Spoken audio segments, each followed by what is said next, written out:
In late winter of 1864, 8,000 Confederate troops formed a line of defense against Union forces along the west bank of McGirts Creek. Years later, the site would be referenced as the largest encampment of Confederate forces in Florida, where it became a base camp for several skirmishes between Confederate and Union armies, with 3 miles of earth and timber structures to fortify the area. According to MetroJacksonville.com, the 270-acre Camp Milton Historic Preserve may be Florida's best-kept Civil War secret. Named after Florida's Governor John Milton, the website lists Camp Milton among the most significant fortifications built in Florida by Confederate authorities during the Civil War, briefly protecting North Florida's primary transportation networks and an agricultural region critical to the Confederate war effort. Today, the historic preserve is part of Jacksonville's preservation project, where a rich landscape of wide open fields is surrounded by longleaf pines and mixed with dome swamps, basin swamps, and small lakes. Located near the halfway point of the Jacksonville-Baldwin Rail Trail, nature boardwalks and historic landmarks invite visitors to explore a peaceful setting far removed from the long-ago battlefield.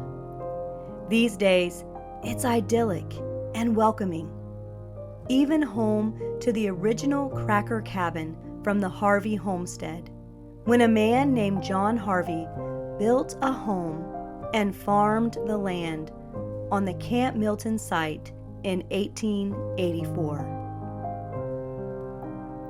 I've been to Camp Milton on several occasions over the years, but I was grateful for the opportunity to go again a few weeks ago when my sister, niece, and nephews were in town.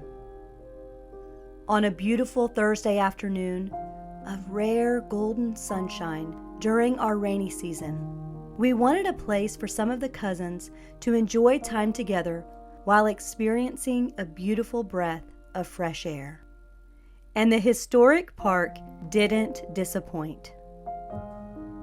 After a quick stop at the local coffee shop for peppermint hot chocolate for the adults and a milkshake for the kids, we headed west on Beaver Street and arrived just before the soft, inviting glow of golden hour. Each time I go, I can't help but reflect on how quiet and peaceful the property is, in contrast to its turbulent history. The family-friendly park is now an attractive place for recreation, relaxation, and education. And it has grown in popularity as a perfect spot for milestone photo shoots as well. While we were there, we got to witness 3 different sessions in progress, as each took advantage of the warm light of the setting sun. Later that evening, we gathered at my brother's home for a small bonfire with hot dogs and marshmallows, as games of hide and seek continued into the darkness, and a few of the cousins prepared for a campout on the property.